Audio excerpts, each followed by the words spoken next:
Good afternoon, everyone, and welcome. I'm Dana Hoffman, Project Coordinator for the Texas Elder Justice Coalition, a statewide network working to end financial exploitation of older Texans through collaboration, education, and coordinated response.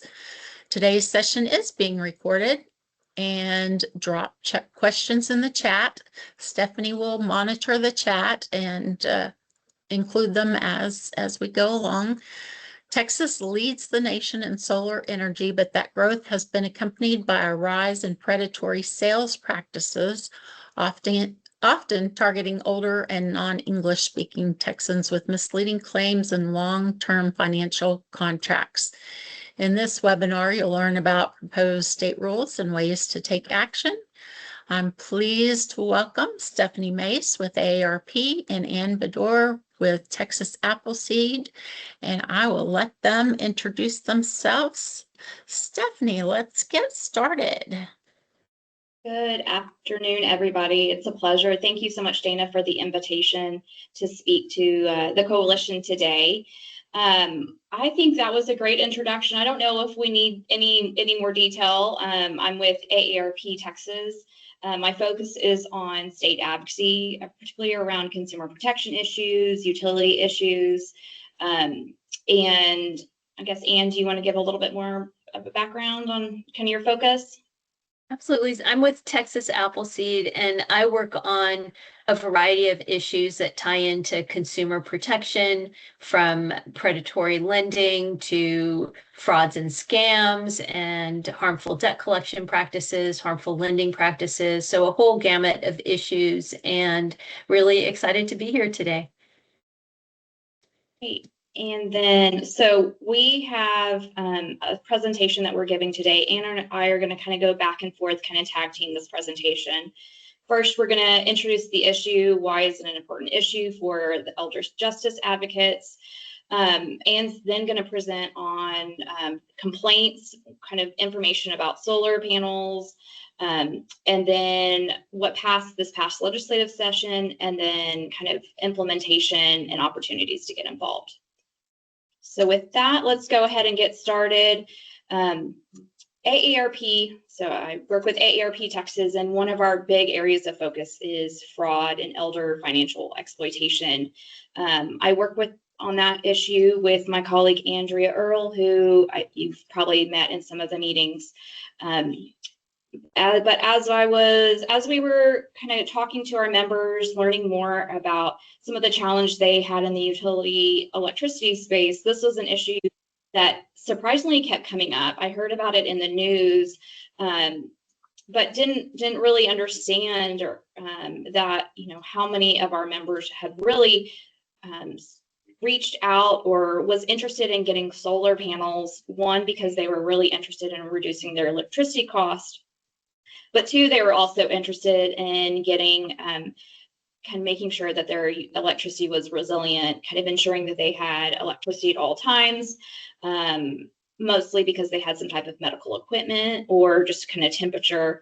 And they were very conscious about kind of the environment and wanted, saw so many benefits with getting solar panels.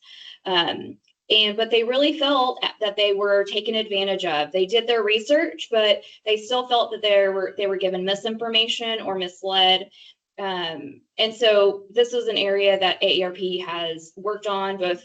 I worked here in Texas, but we've really been active in other states around trying to rein in kind of these solar panel scams.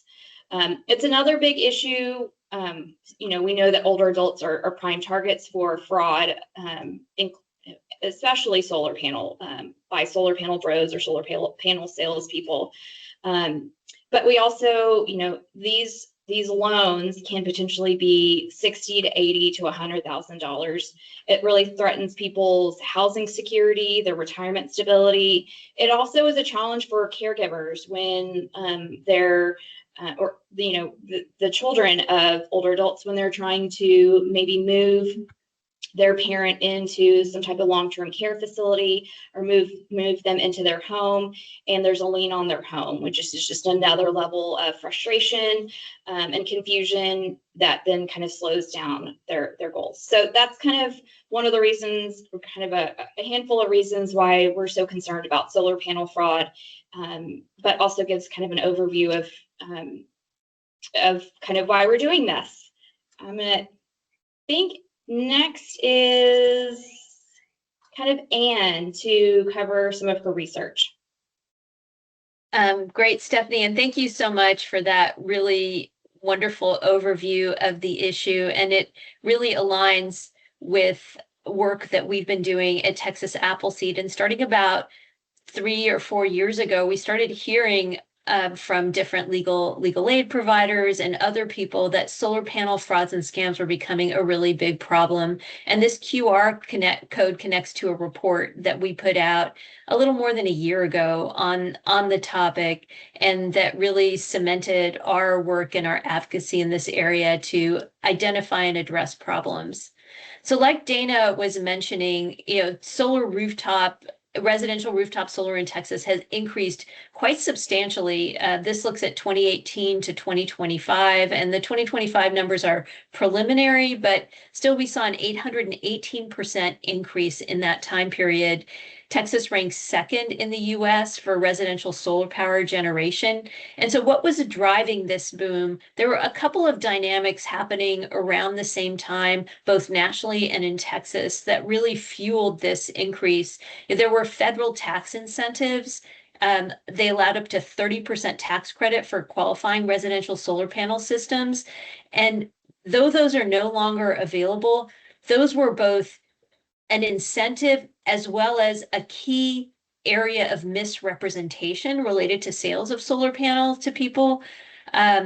But it fueled people's interest because it made it such an easy story. People could come door to door and go, these are going to be free. There are all these tax incentives, and people knew enough about it for it to sound credible. But what would often end up happening is you only get a tax credit if you owe taxes. And a lot of people living on fixed incomes don't owe any taxes. And so all of these promises that were the grounding for making these systems sound affordable and beneficial ended up being, just smoke and mirrors. And once people got tangled up in these loans, they realized that they were a whole lot more expensive than what they thought they'd signed up for.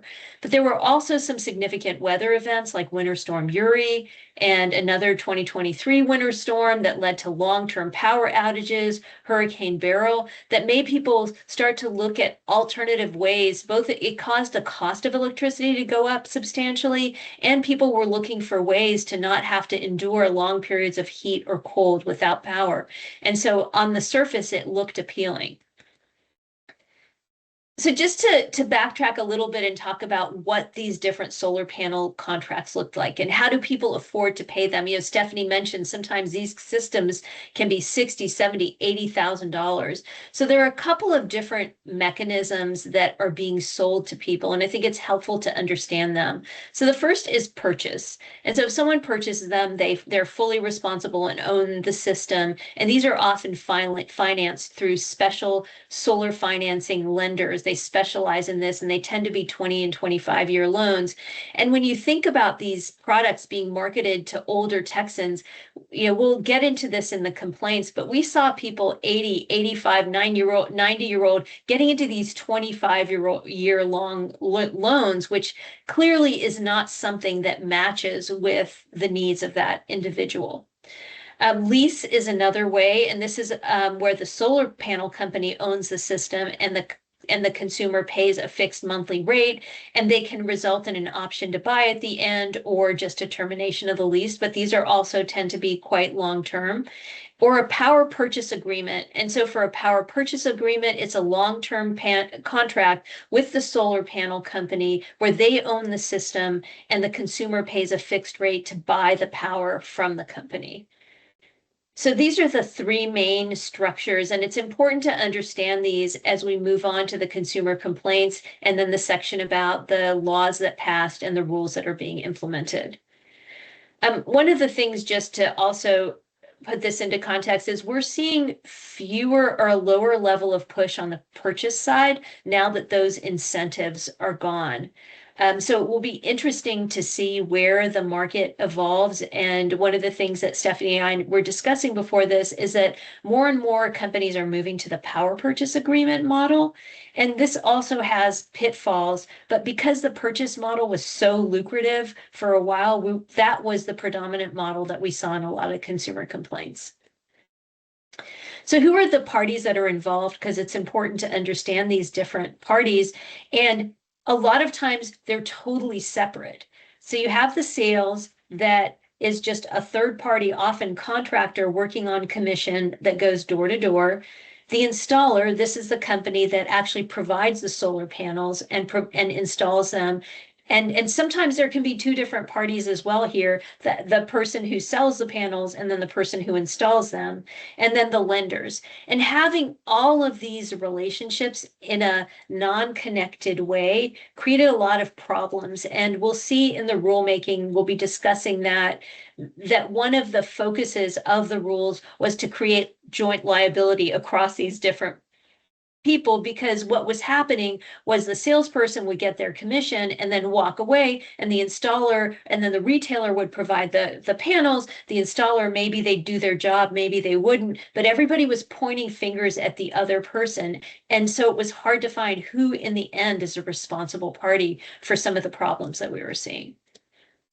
So moving on to the specific complaints, one of the things that struck me in looking at the data, so once we started hearing about this on the ground, we decided to look at the Texas Attorney General's office and the Texas Department of Licensing and Regulation to see, are there complaints being submitted? What's going on? What's happening in the market?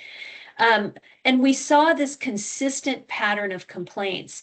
There was both an increasing trend that we'll talk about and very consistent things happening. Some of the top issues was fraud and false and misleading statements. So misrepresenting savings. A lot of these salespeople, because they wanted to make the sale, were telling people, you will have no monthly electricity bill, or this is going to, this system will pay for itself. And it ended up being false. There was also a lot of false statements and lying about tax credits, telling people that they're guaranteed to get these tax credits and calculating it into the cost of the system, when in fact people did not get those credits or didn't qualify.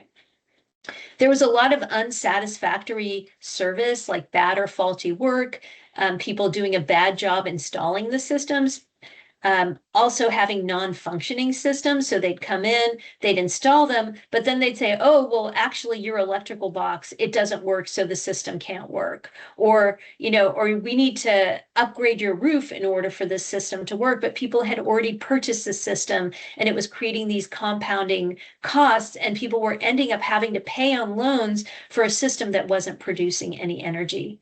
And then the last thing is additional problematic sales practices. And one of the biggest problems, particularly targeting older Texans and Spanish-speaking Texans, was forging documents, where the salespeople, because they got a commission for the sales, would tell people things like, oh, you're just signing up so we can do a credit check. But when they signed, they were actually signing a loan contract to purchase the solar panels. Or they would just take the person's cell phone and do a little something on their cell phone, and people didn't even realize it, but they were signing them up for agreements. They would create fraudulent email addresses to email the e-sign documents, and the person never had a sense of what was happening. And they were particularly targeting older Texans and non-English speaking Texans, people generally who tended to be lower income, so feeling the strain, or on fixed income, the strain of higher electricity rates, but also owned equity in their homes. And so these were people who were prime targets, because then when they placed a lien on the home, and people didn't even realize that they would be doing this, and it tended to be a lien on the solar panels, but because it was a lien associated with their home, they couldn't sell the home, they couldn't get rid of the lien. And so those were people that were prime targets because they had equity in their home, but and a financial pinch, experiencing a financial pinch. So these are just some general overviews of the statistics related to the complaints. We pulled data from January 1, 2018 to June 30th, 2024 for this report, and there were 2,448 complaints, and a little over 2,000 of those were from people living in Texas. And this represented, again, an 818% increase in the number of complaints received by the AG. And what we know is that a lot of times these complaints, they're like the canary in the coal mine, because many people won't even know to complain, won't even submit complaints. And so what we're seeing through the complaints in this increase is probably just a fraction of the people who were experiencing harm. And also the Texas Department of Licensing and Regulation, known as TDLR, they saw a 576% increase in complaints submitted. And another thing that's important to know, Stephanie mentioned that they were working, AARP is working on this not only in Texas, but across other states. And we see this trend happening nationally, particularly during the time period when those tax incentives were available. And so the Federal Trade Commission saw a substantial increase in complaints submitted during a similar time period. And state attorney generals took multiple legal actions against these companies because of the same problematic practices that we were observing here in Texas. So this is just a graphic representation of the complaints. You can see in 2018, it was less than 100. And by 2023, there were 800 complaints submitted. And this looks at the TDLR complaints. Though the scope is smaller, you see a similar percentage increase. And finally, this is a categorization. So the Texas Office of Attorney General, often they categorize their complaints, and you can see that false and misleading statements, over nearly half of the complaints involved false or misleading statements, and unsatisfactory service was another very high percentage bucket of complaints. And then I'm also going down, it was the last, like 8% people billed for goods and services not requested or received. It's a small percentage, but it represents, some of the most egregious practices in the market, where people were either having these panels installed on their homes that they never agreed to have, or being billed for things that they never got. And so you can see the scope of the kinds of things that were happening in the market. The other thing that struck us when we were looking and analyzing the complaints was the diversity of geography. So there were complaints filed from residents in 141 of the 254 counties in Texas, which encompass over 28 million Texans. So, some counties in Texas only have a few hundred residents, but the counties where we found complaints, it was the majority of the Texas population lived in those counties. And the other thing that was interesting is, though numerically the largest number of complaints came from the big urban centers, if we looked at a rate looking at population and the number of complaints per 10,000 people, we found that we were seeing similar rates across both urban and rural counties. So you can see here the top 5 counties based on the total number of complaints were some of the largest urban county: Harris, Tarrant, Dallas, Baddour, and El Paso. And then you can see some very small rural counties that were some of the highest counties based when we weighted it by population. And so this is what the map of complaints looks like in Texas. And you can see that it covers a fairly large swath of the state. Some of the darkest blocks were small rural counties with a concentration of complaints. So the way the solar panel the solar panel salespeople work is they descend on neighborhoods, and because they're third party and commission based, there's a strong incentive to sell. And so probably some of these concentrations were related to a particular group of solar panel salespeople who descended on areas in those counties. And so then we see a concentration of complaints there. So Great. Stephanie, we'll go ahead and talk about the 89th legislative session. So the 89th legislative session was back in 2025. Going into that session, AARP and Texas Appleseed knew kind of before the session that was something, solar panel fraud was definitely something we wanted to rein in and see how we could really push for increased protections for consumers. Next slide. Senator Zaffarini, we connected with her office before session, and we knew that she was going to try to refile a bill from 2023. And we were able to really try and beef up kind of the bill and the language. The Texas Department of Licensing and Regulation is a pretty big and important state agency that a lot of us probably haven't heard of, but they license and regulate a lot of, I think it's hairstylists,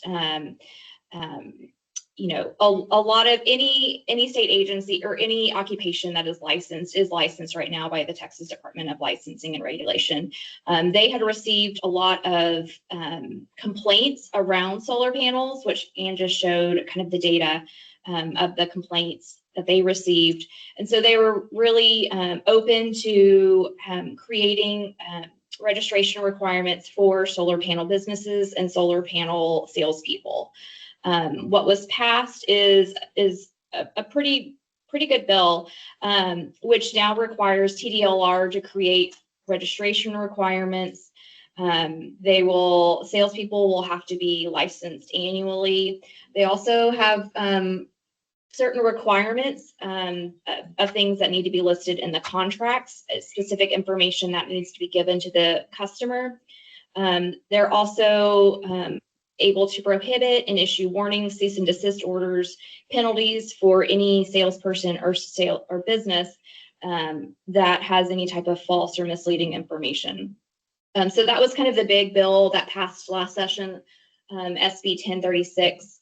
Another bill was SB1697, and that's really to create a solar consumer guide. So individuals that are interested in researching, kind of purchasing what type of solar panel should I buy? Is this a good fit for me? There will be a solar consumer guide that will probably be published by the PUC in the next couple of months.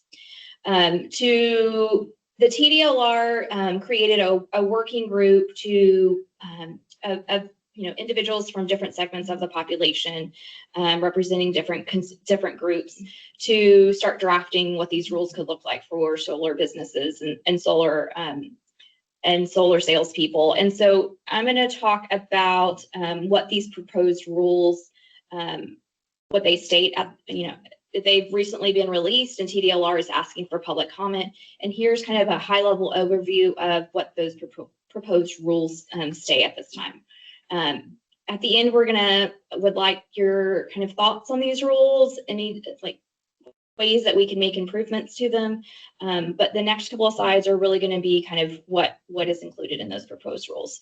So first, similar to Ann talked about the different types of solar contracts, how people pay for the solar panels, the solar purchases, leases, and power purchase agreements.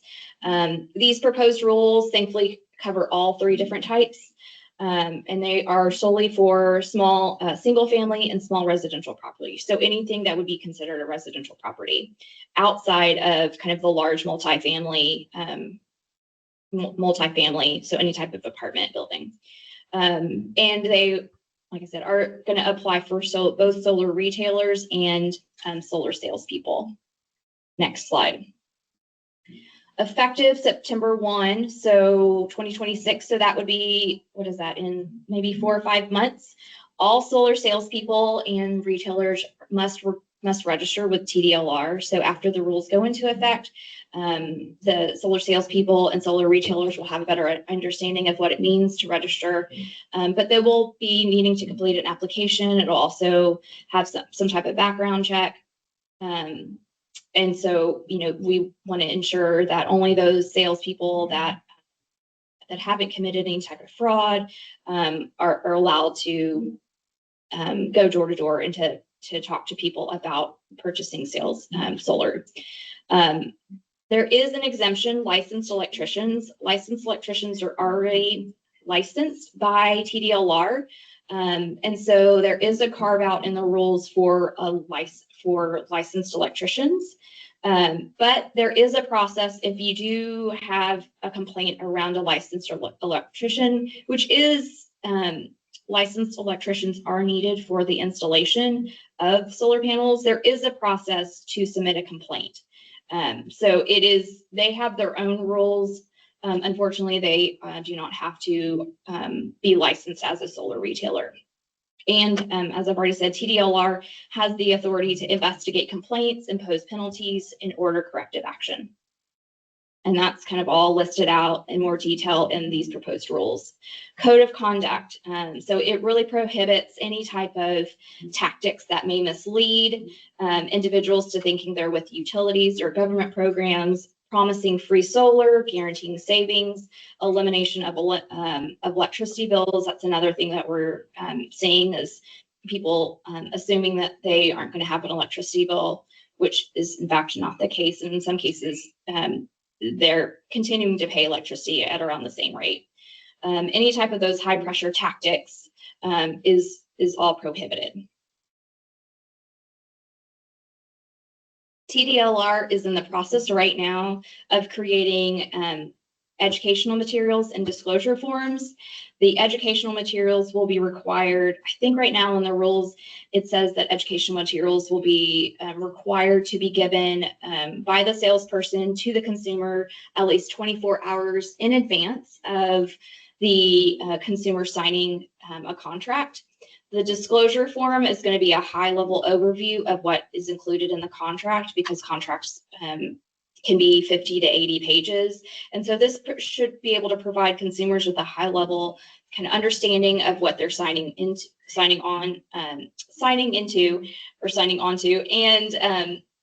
And I mean, it does not replace an individual actually reading the contract, but it should give them a better understanding. And both of these documents are considered a contract or parts of the contract. And so any type of misinformation or inaccurate information the agency is able to go after the salesperson for false information. The contract requirements are spelled out. Here's just high level, kind of the main points, most important points. It needs to be written in plain, understandable language. So we want people to be able to understand it. There are pieces of the proposed rule that talks about the language that it has to be in. And I think that's kind of still in flux, but we want to ensure that the language that the consumer negotiates the contract in is going to be the language of the contract. There also is an ability for a consumer to cancel the contract within 5 business days. That was something that was specifically stated in the bill, and of course has to be considered and included in these proposed rules. And there's specific rules on how an individual can cancel it. We want to make sure that it's documented, so it would be either by email or by mail, but there are specific information that the salespeople need to provide to the customer so that they know that they can cancel and how they should go about canceling. And then the responsibility of the solar retailer, they must remedy any violation by their salespeople, so they're liable for any misinformation that a salesperson gives to a customer. They are also liable for any of the installers that are going to put solar panels on an individual's roof. And so, those are kind of some key provisions in the proposed rules. Also, TDLR is able to assess penalties, revoke registrations, order refunds, cancel the contracts. This could be after 5 days. The cancellation period was 5 days. This could be beyond. If there's any type of negligence, then TDLR can cancel the contract and order a refund. And then thankfully there's enhanced penalties if the victims are 65 and older. Next slide. All right, so one of the things that I think is most important is TDLR has recently posted on their website the ability for individuals to submit complaints about solar businesses or solar salespeople. That is a mouthful. I'm sorry. Every time I have to say it, it's so long. But here's the website for TDLR. On their webpage, you just click on complaints and enforcement. Next slide. File complaint. And then you go to the top, click down drop box and go to residential solar retailers. So in the rules right now, it says that they are collecting complaints. And it says that they're submitting complaints for contracts that were filed, I believe, as of September 1 of 2025. I would encourage you, even if the contract is older than that, and you still feel like there was some wrongdoing, I would encourage you to submit a complaint here. I think it's important for them to see the history of various solar retailers or solar salespeople. And the only way that they're able to do that is if they receive some complaints. So I saw somebody in the chat that said that they have a client that was entered into a 25-year contract. If you feel like they were taken advantage of, I would definitely encourage you to submit a complaint through the TDLR website. If the complaint is with a licensed electrician, let's say they were installing it and you didn't really feel like the issue was with the salesperson or the business, but the installation company or the installer, you can go to the same drop-down box and go to electrician, licensed electrician, and submit a complaint on them. So these complaints are, and we'll put them in the chat box. So if you're interested in reading the proposed rules and you would like to provide public comment, we will put the proposed rules in the chat box for you to read.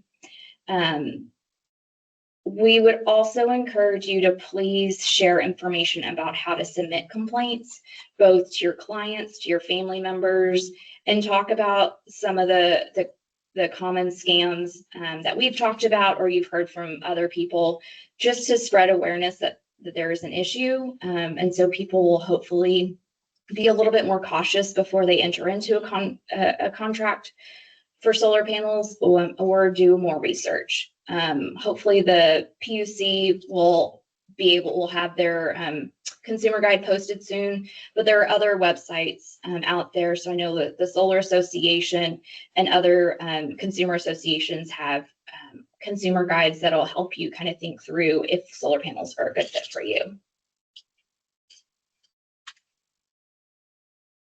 And Anne, I think I'm turning it over to you. Great. Well, thanks. So what we've covered so far is the issue, the details of the problem, and the legislative solution that's being put into effect. So what do we have an opportunity to do right now, and why is it an urgent opportunity? These rules implementing particularly Senate Bill 1036, these are going to be the rules of the road for the solar panel sales and installation businesses really moving forward in Texas.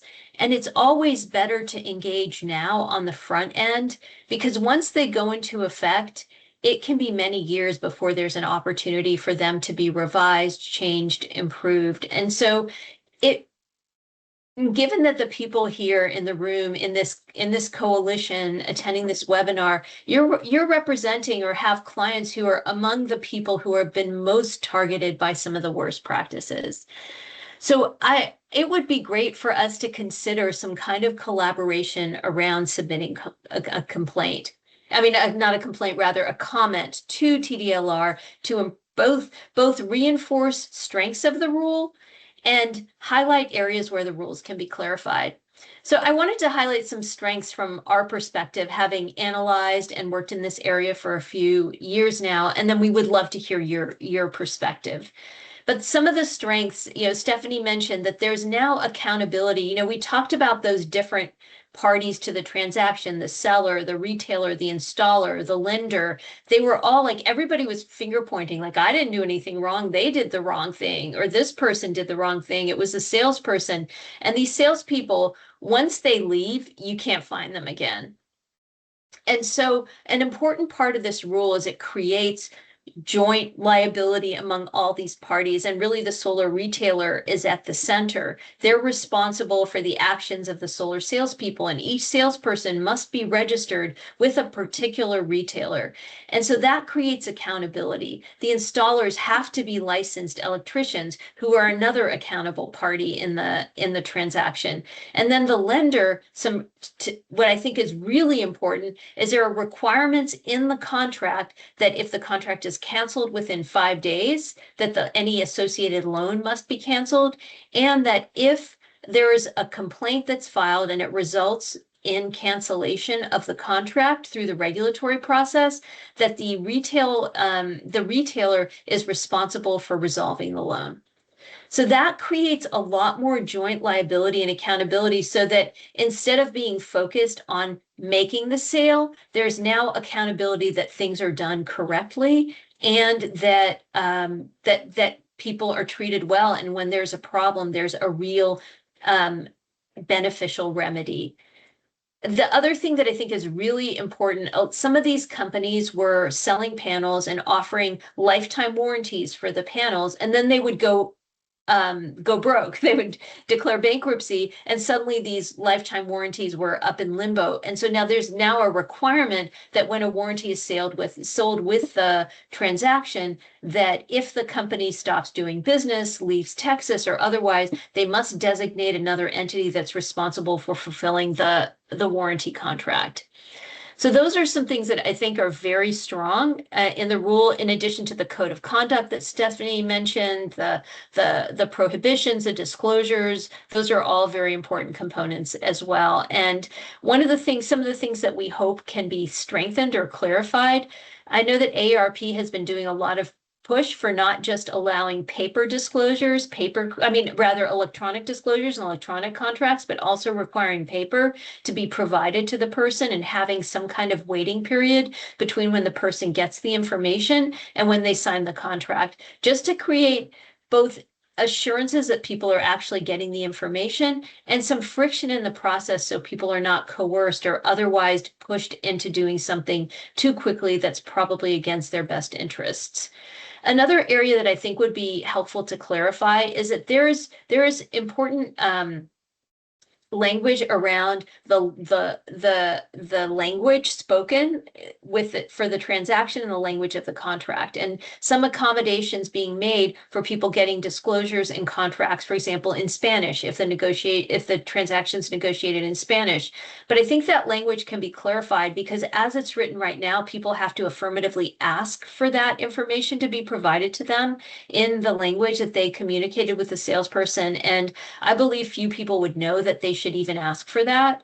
And so we're trying to set things up so that people are more in a default way, or we hope it can be set up, getting the information that's most relevant, most clear, and most helpful to them.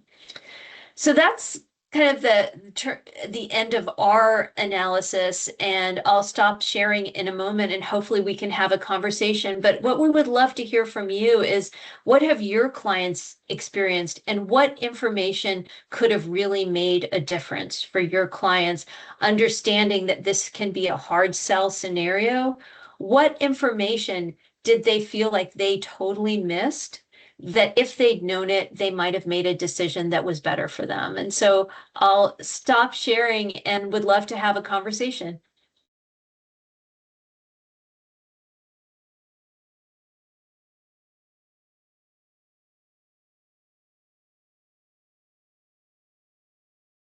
I just allowed everyone to use their microphones, and now everybody can use their cameras if they'd like to be heard and seen. Otherwise, you can type it in the chat. I, for one, feel like all those extra precautions that you just mentioned at the end, those all sound like they would be very helpful. Like the language default giving them the option for contract in their preferred language, or the longer waiting period. Robert, yes, you're one of the people that had mentioned you have a lot of that going on. Yes, we do. And my main question right now is, are there any provisions in this new bill that for a relief of those contracts that are older than a year old? No, there's not, it's not retroactive, so it's just moving forward. But there are some lawyers that are taking these cases, and particularly if it's fraud. Like in speaking with lawyers that are representing clients, there's a lot of fraud, particularly targeting older Texans and Spanish-speaking Texans, where they don't even think they didn't even sign a contract, or they think they signed, like I mentioned, signing a document to get a credit check, and it ends up being a whole solar contract. But what we would love, but Stephanie did mention that they should still submit complaints. I know that Texas Rio Grande Legal Aid that serves the Valley, they have attorneys working on some of these cases. And if you have clients who qualify for their services, I definitely recommend. You can't guarantee service. And then there are some private attorneys as well taking these cases. But one of the things we would love to learn also from you is, what are the problems that you saw, and what do you feel like could have made a difference for your clients if it had been required or if they had known it? The really lack of understanding. All they heard was, you're not going to pay an electric bill after a while. And of course, that would attract my attention, but I would ask a lot more questions. Were they able to get the solar panels actually connected, or are they usable? Okay. And what community are you in? I'm down here in the Rio Grande Valley. We cover the four counties of southern Texas. And so do you think that if they had received something, well, so first of all, the new law does prohibit salespeople from saying you won't be paying an electricity bill, because it's just not true. Do you think, one of the things that concerns me is that we have all these disclosures, but people either don't see them, or they don't process them, or whatever the situation may be. Like, do you think that had they seen something just that said, this is going to cost you $60,000 and they're going to put a lien on your house, and what are the red flags that you think the people you're working with, if they'd seen that information, they would actually stop and say, wait a minute, there's something wrong here? Okay. The actual financing wasn't properly explained to them. They were all told it's a government program, it'll pay for itself. And you'll get a big income tax refund next January, that sort of thing. But they don't realize that, and then again, based on what I've seen, we have had some people that all of that came true for them, but they qualified. I believe you had to have at least an income of $84,000 a year to qualify for those. Right. So I mean, some of these bigger homes with a lot of acreage, it's worth their while to invest in something like that, and it pays off for them. But for the average homeowner, it just doesn't. I'm curious, I just saw the posting from Samantha. Can you talk a little bit about what happened, and what the facts were, and how that might be helpful to, for example, some of Robert's clients? So what we did was, they had put the UCC filing in the deed records office, even though they didn't have a valid lien against the home, which was causing the client, when they tried to sell the home, to have the title company saying there's a lien against your home. So we filed a motion to avoid the lien as an improper lien against the homestead. It was a different bankruptcy attorney than me. And we just got this judgment a couple of days ago while I was on vacation. So I haven't seen all the paperwork. I can definitely get you guys copies of the pleadings that we filed. But now there's actually going to be a sheet of paper in the deed records office saying that this is not a valid lien against the homestead, which is what the title company was wanting. And also got a judgment, sanctions for trying to improperly put a lien against the home.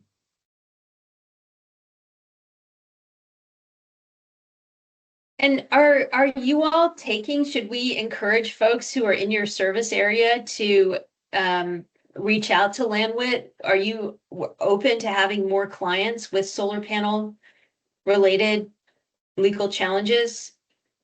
So definitely that I'm the bankruptcy practice team leader for Landwit. And one of my goals right now, and one of the bankruptcy goals, is to learn how to deal with these in bankruptcy court, either by voiding the liens, by trying to have an adversary proceeding, or doing this so at least it's not a lien against the homestead and everybody knows that, because their contracts all say this is not a lien against the homestead, and then on the next page says it is a lien against the homestead. Once my goal is for us to kind of figure it out in bankruptcy court where we have federal judges that I think will be more understanding. And once we figured it out with the federal judges, starting to take them in state court. That's great. You know, the other thing is I would love for you all, for your team to review the rules, because the more, you know, this is an opportunity. And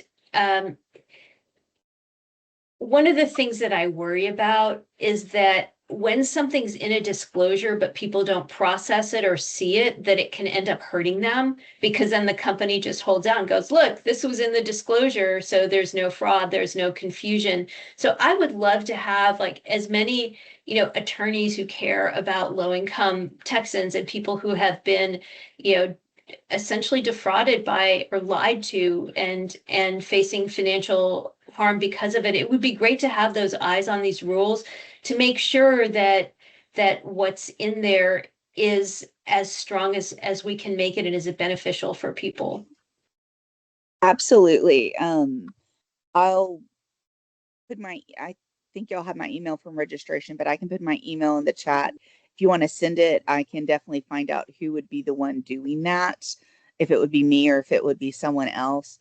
But I've attended a couple of conferences, and a lot of what you guys were saying in the beginning, that's the case. I mean, cases are happening where they're setting up email addresses for people, and people never have access to those email addresses. They're telling them that they're signing something and they're signing something else. And if you're only on DocuSign for 30 seconds, did you really read something? Also, DocuSign admits on their own paperwork that they can change the contract after you signed it, or you can have part of it not show up. And is that valid? And what is yes, if you go look at DocuSign, they say you can change the contract after it's been signed. So we don't even know that what they're signing is actually what ends up being produced.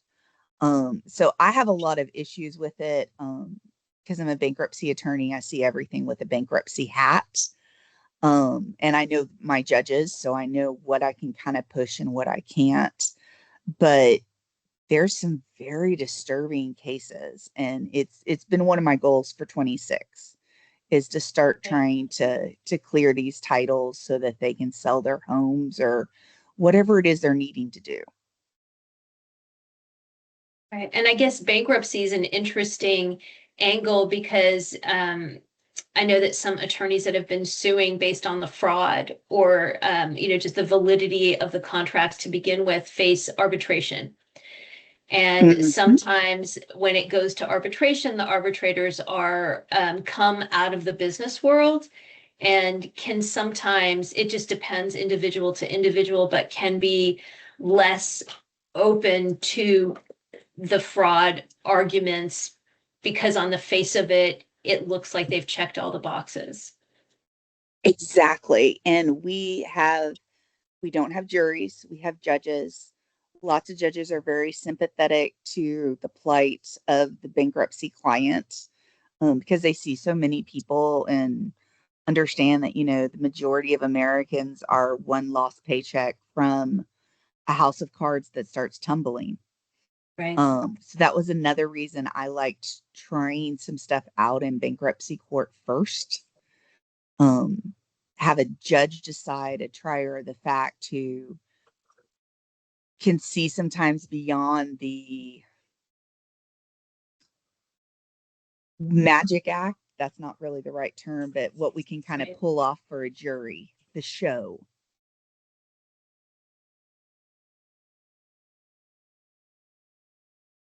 I think Elva had her hand up for a while. Yes, thank you. I was just going to say that I lead. Oh, no, I'm unmuted. Okay. There you go. I lead a group here in Arlington called Ambassadors for Aging Well, and we have about 450 members locally here in Arlington, Texas. And I had a member, I think it was last year, who's in his 90s, and he got scammed because the same company that sold him originally solar panels, the same salesperson came back to sell him more and just flat out lied to him that it would be free and he wouldn't have to pay anything. But I think he did sign. I referred him over to Dana, and I don't know what eventually happened to him, but he was really upset, obviously, because, he was now tasked with paying for something that the salesman just flat out lied. And he said he came and tried to sell me, and I said, no, thank you. And he came back and said, no, thank you. And he came back, and eventually he wore him down. And I think Charles signed the contract. So, then, and I don't know if he even knew the sales guy's name. Like you said, it's hard to find the sales guy after they have consummated the sale. But Right. Yeah, I That's- asked him to report it on the Attorney General's website. okay. Yeah. But maybe he could, if they qualify for Landwit services, maybe he could also, if he qualifies, it's because sometimes people just need a lawyer. The Yeah. Attorney General collects the complaints, but they don't do anything about it.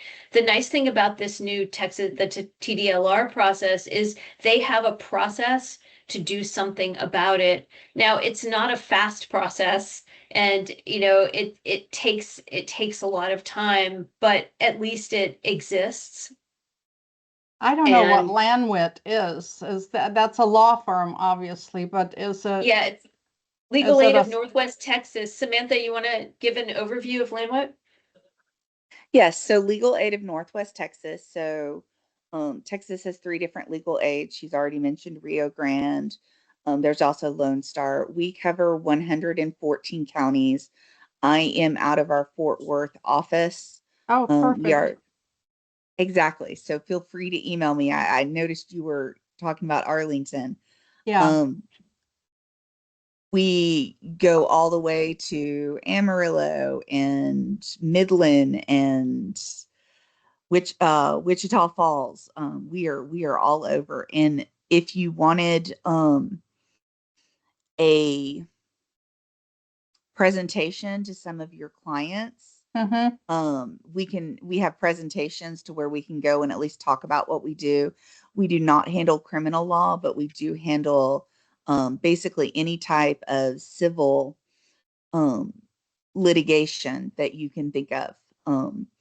I personally am on a veterans grant. I have a divorce. I have a petition to quiet title. I have some landlord tenant issues. I help people with wills.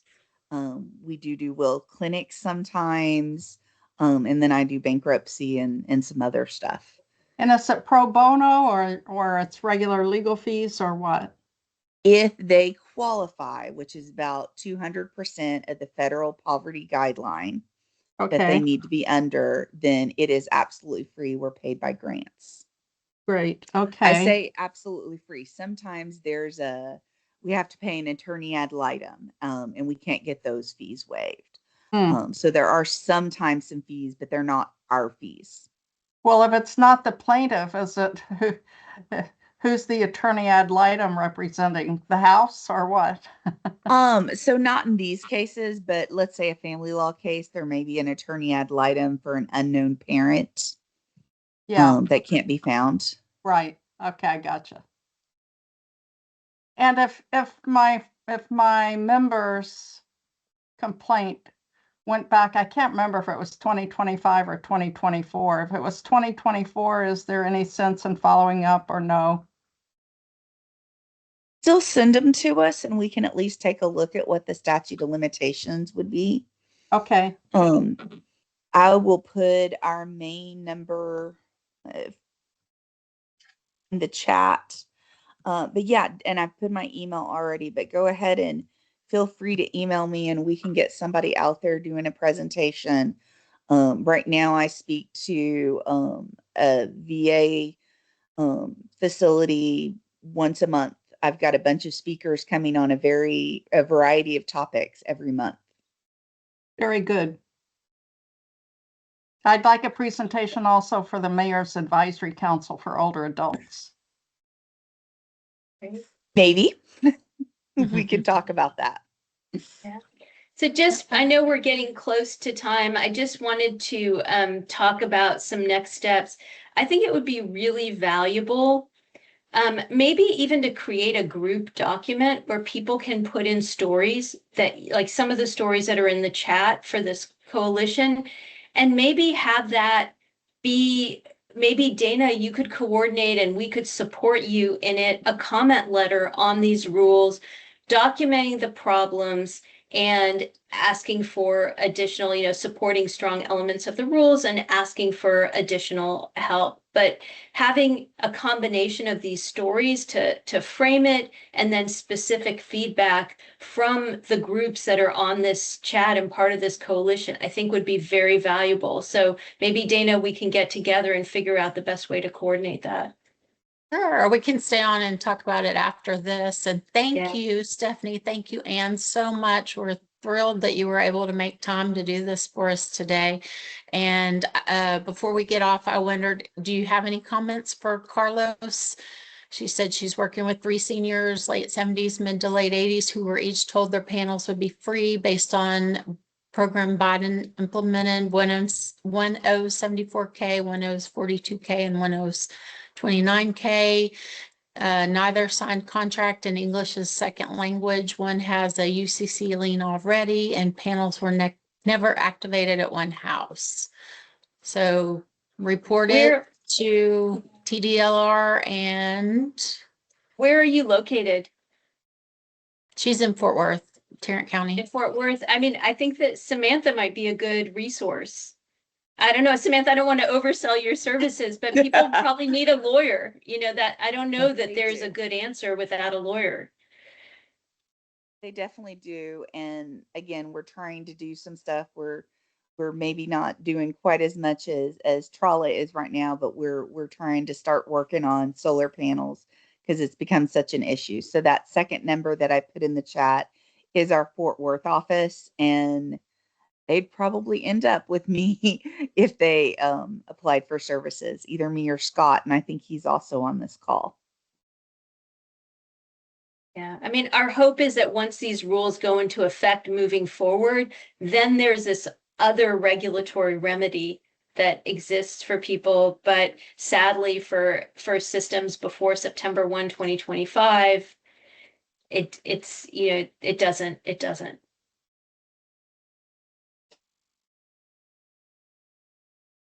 But we'll follow up, I guess, with the presentation, a link to the rules. And if someone wants to reach out to me offline, I can also share some names of attorneys that are working on this as well, in addition to the legal services attorneys.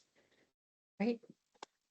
Wonderful. Thank you everyone for attending. We appreciate it. Look for an email with the evaluation and story sharing link, and we will see you next time. Ann, did you want to stay on, or Stephanie, to talk through what we want to send out?